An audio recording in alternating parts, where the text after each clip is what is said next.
За, сайн бацгаана уу намайг мөнхөж ингээд. Энэ бол ингээд миний царайгаа гаргаад бичиж байгаа хамгийн анхны подкаст. Өмнө нь болохоор зүгээр царай гарахгүйгээр voice recorder бичлэг гэдэг подкаст гэдэг байж байгаа. Тэгээд тэрнийхэн нууцыг болоод мэйл эднэрийг бүгдийг мартцсан.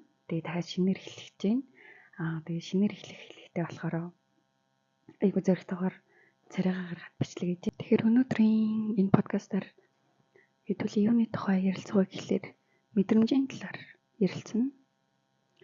Бид нар ингээд маш олон мэдрэмжийн дунд төөрдөг. Маш олон мэдрэмжийг мэдэрдэг. Тэгээд тэрэндээ автдаг. Зарим тохиолдолд бид нар нөгөө айгуу мэдрэмжиндээ автснаас болоод хэтрүүлдэг гэх юм уу? Жишээ нь хитрхи амар гонилаад depression орох ч юм уу? Эсвэл хитрхи амар баярлсандаа буруу шийдвэрүүд гаргах ч юм уу? Маш олон тиймэрхүү тохиолдлууд байдаг шүү дээ. Яаж энийг зүгээр өөртөө хэрэгтэйгээр маш ашигтай шийдвэр гаргах вэ? Тэр мэдрэмжийг яаж контролдох вэ гэдэг талаар ярилцсан. За, энийг ямар аргаар хэрэгжүүлж болох вэ гэхлээр бид нар сэтгэл зүйнхаа буюу одоо тэр тухайн төрж байгаа мэдрэмжийг дүгнэнэ гэсэн үг байхгүй юу? Тухайн төрж байгаа мэдрэмжээ таньж мэдэх нь байна хамгийн түрүүнд. Тэгээд тэрнийхээ арталд тэрийг одоо өөртөө хэрэгтэй мэдрэмж болгож хувьсгана гэсэн үг. За, жишээ нь айдас дээр хэдүүлээ. Жишээ аваад ярил л да. Би бол айгуу тийм social anxiety-тэй хүн байсан. Тэгээд сүүлийн нэг 7-8 сарын хугацаанд яг энэ аргыг хэрэглэснээс хойш маш үр өгөөжтэй үр дүн гараад. Тэгээд ерөнхийдөө айгуу зөрөгтэй болсон гэх юм уу? Ингээд царай гаргаад подкаст хийж юм. Тэгээд дээрэс нь Instagram дээр reel хийдэг болсон байна гэх мэтчлэн өмнө нь найгаад хийж чаддаггүй байсан зүйлүүдээ одоо болохоор зөрөгтэйгээр хийж эхэлж байгаа хгүй юу? Энэ ерөөсөө л яг энэ мэдрэмжээ чагнах, тэрийг дүгнэх, тэгээд өөртөө хэрэгтэй мэдрэмж болгож хувьсгах, тэр мэдрэмжийг контролдох гэдэг зүйлийн үр дүн болж байгаа маа. Тэр аргын үр дүн болж гарч ирж байгаа хгүй юу? Одоо би жишээ нь ямар нэгэн зүйлийг хийж эхлэхдээ болохоор амар тийм айцтайгаар хамгийн түрүүнд айц маань дөрүүлээд тэгээд айцтай автаад ерөнхийдөө эдгээр зүйлсүүдийг хийдэггүй байсан ч юм уу? Яг юм зөрөгтэй алхам хийж чаддаггүй байсан. Тэгэнгүүт за би айц мэдрээд байгаа юм байна гэдэг тэр мэдрэмжээ таньсныхаа арталд за яг ямар хүчин зүйлүүдээс болоод би айгаад байна гэдгийг олж байгаа хгүй юу? Тэрнийхээ арталд за би яг ийм юмнаас болоод айгаад байсан байна. Гэхдээ эднэрийн амар том зүйлөө гэвэл үгүй. Тэгэхээр би энийг хийх ёстой гэдэг ч юм уу? Яг ийм арга гаргачлалаар яваад тэгэд ер нь нэлээд үр дүнтэй байсан юм. Яг подкаст хийж эхлүүлэе гэж бодоод уцтай ч ихвч авсан. Тэгээд уцтай ч ихвч авсан чи тэр маань өвдөрхий байсан байхгүй юу? Тэгэнгүүт нь би яг буцаад нөгөө авсан газраа очиад солиулъя гэж бодоод тэгээд тэр солиулъя гэж бодсны арталт болохоор надад ямар айц төрсэн бэ гэхлээр сольж өгөхгүй байх үдэ тий.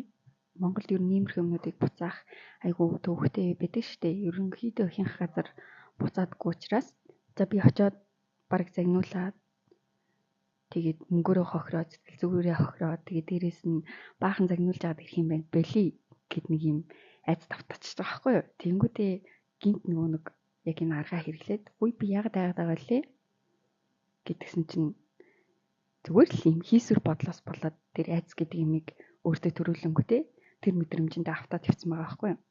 Тэгээд тэрийг харангуудаа за окей би яаж хийж байгаад очиод солиулна. Болохгүй бол би хэрэлдэж байгаа чамаагүй солиулна. Яг гэвэл би энэ зүйлд мөнгөө зарцуулсан. Би тэр мөнгийг зүгээр болохгүй байгаа шүү дээ. Тэгж удаад айгуу зөрөгтэйгээр очсон. Тэгээ очингуудаа уучлаарай энэ ингээд ажиллахгүй байна. Би солиулмаар байна. Аль эсвэл буцаалт дэлгэмээр байна гэсэн чинь нөгөө хүмүүс маань ойлгоод за окей дүүл та ингээд солиулаад авчаа өөрийг чеклж үзгүү гэд тэгээд өөрийг шалгаж үзээд авсан байгаа.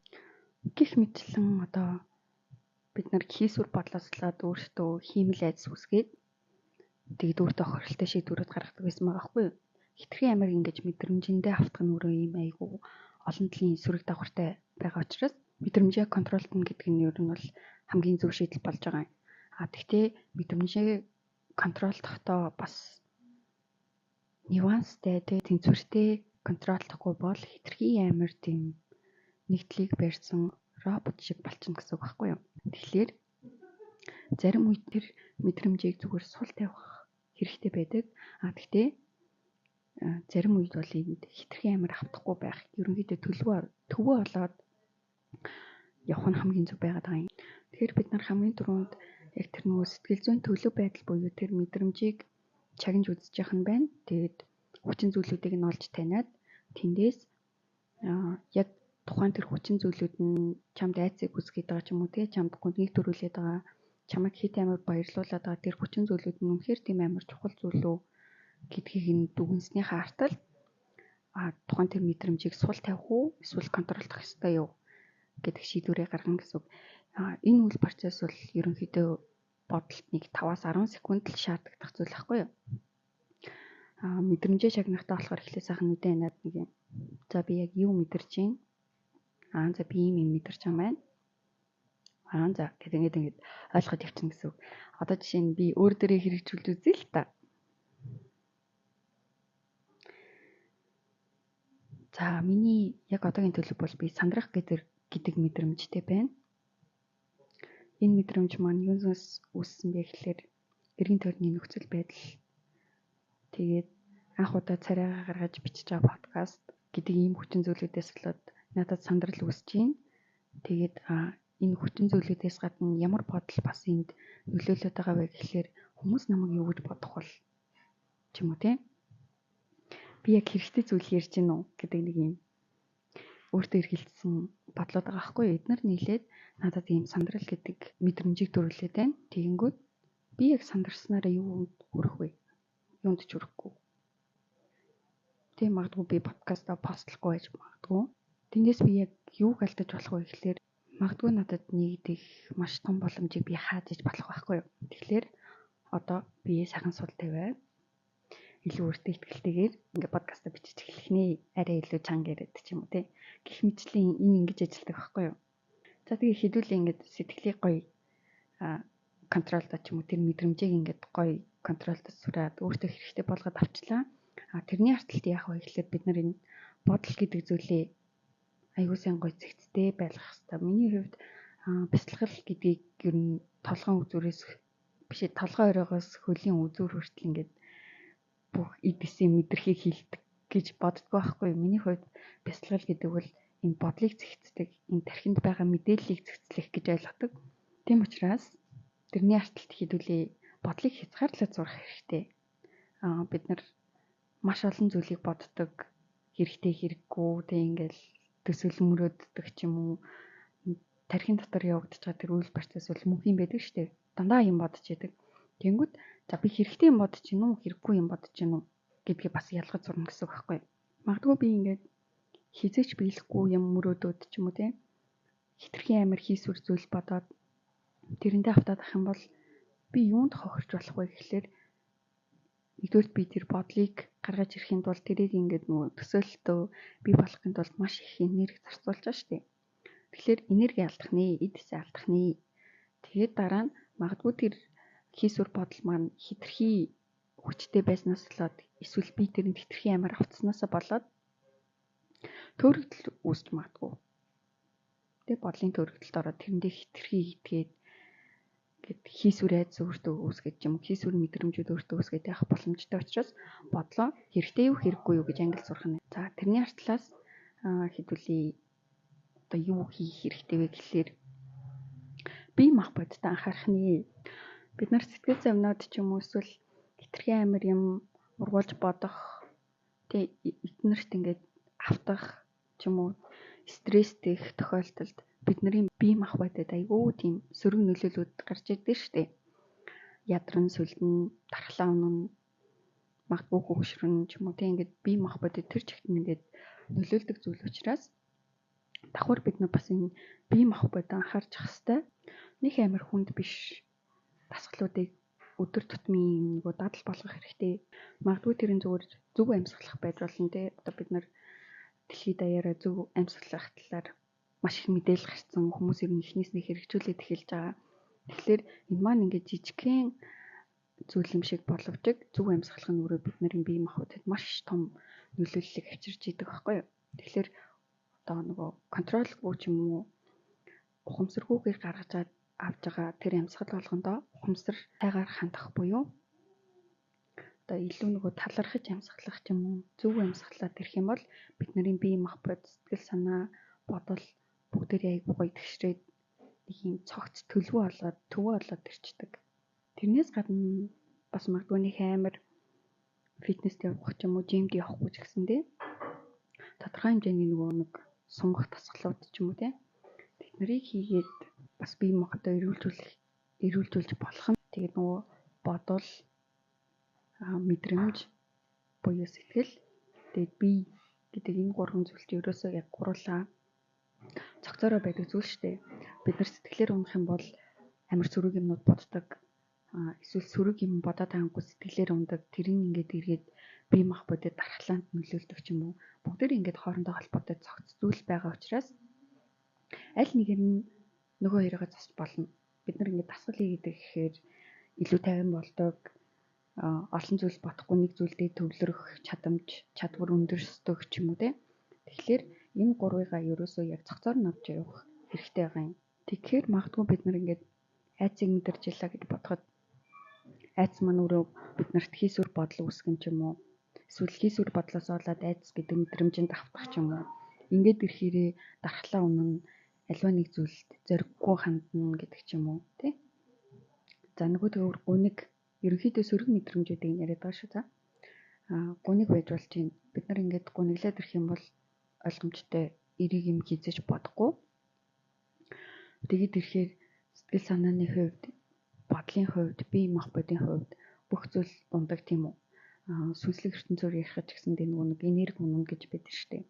Авра гэрлэн бүрхүүл эвдэрн ч юм уу, муудан ч юм уу те.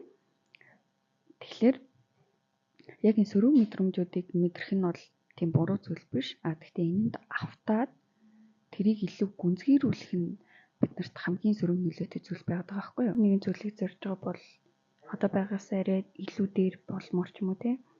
Хүсэж байгаа зүйлийг хиймээр байгаа ч юм уу. Эсвэл хитрхи амар мэдрэмжинтэй автаад татгаж байгаа болоод ингээд амьдрал утгагүй санагдчихж байгаа ч юм уу те. Бүх зүйл төгссөн юм шиг санагдчихж байгаа бол энэ аргыг нэг хэрэглээд үзээрэй гэж зөвлөмөр байна. Би яг энийг өөр дээрээ хэрэгжүүлээд үр дүнгийн намсцсан учраас ингээд настай адилхан айгүй олон хүн байгаа гэж бодоод нэг ч гэсэн хүнд хэрэгтэй зүйл хилээд ч юм уу те хэрэгтэй аргыг энэ хэрэгтэй үед нь хилээд өгчэй гэдэг үднэс энэ хийж байгаа. Би өөрөө 10 гаруй жилийн турш яг ийм амар хэцүү депрешнтэй сэтгэл зүйн уналтанд орсон жилүүдийг туулсан учраас тэр цаг хугацаа мань одоо бол надад амар хайран байгаа байхгүй юу? Яг ингээд идэх хөгжиж явах насан дээрээ бүх зүйл дууссан юм шиг мэдрэмжинд автаад хорвоо ертөнц цутахгүй санагдаад өнгөрүүлсэн цаг хугацаа мань надад амар хайран байгаа учраас нэг ч гэсэн хүн энийг сонсоод хэрэгжүүлээд тэр нүр өгөж өгөөд тий богино хугацаанд буцаж сэргээд өөртөө хэрэгтэй зүйлсүүдээ хийгээд өөртөө бас амар том боломжуудыг нэгээсэ гэж хүсэж байгаа учраас энэ аргаа хуваалцаж байна. Тэгээ миний тэр өнгөрүүлсэн 10 хэдэн жилийн хугацаа бол хайрнаас гадна тухайн үед бүр маш хэцүү байсан. Бүх зүйл ингээд төгссөн, дууссан. Ахаад эхлэл гэж байхгүй ч юм шиг тий амьдрах хүсэл байхгүй. Тэр мэдрэмж ямар хэцүү вэ гэдгийг би өөрөө мэдчихэж байгаа учраас хэрэгтэй нэг хүндэн ч гэсэнтэй хэрэг болчихсоо гэдэг үднээс хэлж байна. Тэгээд дараагийн подкастаараа илүү өргөн цар хүрээтэй юмнууд ярилцах байх. Бас дээрэс нь чанарын хувьд сайжрах байх гэж найдаж байна. Одоохондоо бол ингээд яг өөртөө байгаа боломжоор ч юм уу тийм өөртөө байгаа боломжоо ашиглаад техник ашиглаад богинохон хэмжээний бичлэг хийж байна. Тэгээд дараагийн удаад л магадгүй зочинтой ч юм уу тийм тэр эсвэл техникийг сайжирсан ч юм уу тиймэрхүү подкаст оруулах байх гэж итгэж байна. Тэгээд эцэст нь хэлэхэд бүх зүйл дууссан юм шиг амар хэцүү санагдаад дэлхийн төгсгөл ирсэн юм шиг санагдаж байх юм бол дэлхийн төгсгөл ирээгүй бүх юм дуусаагүй наад мэдрэмжиндээ хитрхи бити автаарай. Биднэрт хийж болох, зориглоод туршиж үзэх, өөртөө тэр том боломжуудыг нээж олгох маш олон арга замууд байдаг. Нөхцөл боломжтой гэсэн хүлээж байгаа учраас өөртөө төрж байгаа хийсвэр бодолтой ч юм уу тэр хийсвэр мэдрэмжэндээ бити амар их тавтаарай гэж хэлмээр байна. Магадгүй би 10 хэдэн жил депрешнтэй байж байгаад гарч болсон юм чинь энийг сонсож байгаа хэцүү байгаа чамд ч гэсэндээ гарц ч юм уу байгаа гэдэг сэтгэрээ тэгээд ерөөсөө л айгүй симбл аргаар гарчиж болохоор байгаа. Ер нь тэгэд хүн яг өөрийнхөө төлөө өөрөө л хичээхгүй бол хинч чамайг тэндээс аврахгүй гэдгийг ухаарж ижил гарна шүү. Би өөрөө сэтгэл зүйчдэр амар олон удаа очиж байсан. Тэгэл сэтгэл зүйчдэр очингууд л миний бүх асуудал байхгүй болчих юм шиг санагддаг байсан байхгүй юу? Тэгээ очингууд юу хэлдэг гэхээр чамаас өөр хинж байхгүй. Чи л хичээхгүй бол чи л өөртөө тулалдахгүй бол чи л өөрөө тэр мэдрэмжээ ч юм уу те тэр сэтгэл зүгээ чи өөрөө л аврам тэрнээс би бол чам туслахгүй. Би бол ингэ зүгээр сонсож өгөн чам чиглүүлэг өгөн хамгийн гол тэмцэх хүн чи өөрөө гэж хэлдэг байхгүй юу? Тэгэхээр гацчдаг. Тэгэл гацчдаг. Би тэндээс яаж гарахаа ерөөсөө мэддэг байсан байхгүй. Тэгэнгүүт арга замын өрөө гэд туулж явсараа болсон учраас арга зам нь ерөөсөө л инээсэн байна. Мэдрэмжийг контролдох. Тэр мэдрэмжийг таньж мэдэх тэр сөрөг мэдрэмжинд нөлөөлөд байгаа хүчин зүйлүүдийг нь олж мэдээд тэрийг үнэхээр бодиттой зүйл үү, бодиттой биш үү гэдгийг нь ухамсартайгаар хандаад эхлэнгүүт амьдрал тийм ямар хэцүү биш болоод ирж байгаа байхгүй юу? Тэгэхээр бүх зүйл дуустан санагдах юм бол гаццсан юм шиг санагдах юм бол зоригчин дутаад ах юм бол хитрхи амар сөрөг мэдрэмжинд автаад байгаа л энэ аргыг нэг удаа ч гэсэн хэрэгжүүлээд үзээрэй. Тэгээд бичлэгнийхэн төгсгөлд богинохноор яг дарааллыг нь хэлээд үе. Нэгдүгээр мэдрэмжээ танина. Хоёрдугаар тэр мэдрэмжээг үүсгэж байгаа хүчин зүйлүүдээ олно. Бодол байж болно. Орчин нөхцөл байж болно. Юу ч байж болно. Тэр хүчин зүйлийг нь олно. Тэгээд гуравдугаар тэр хүчин зүйлүүдийг үнэхээр бодиттой юу? Эсвэл хийсвэр үү? Би энэ төрөөд байгаа мэдрэмжиндээ автвал яах вүлээ? Би энийг хувьсгаад арай өөр мэдрэмж олгож яах вүлээ гэдгээ бодолтой оддог үнэх юм байна. Тэгээд юу мэдэрмээр байгаагаас сонгох нь байна. Ерөөсөө юм симпл арга байгаа шүү дээ.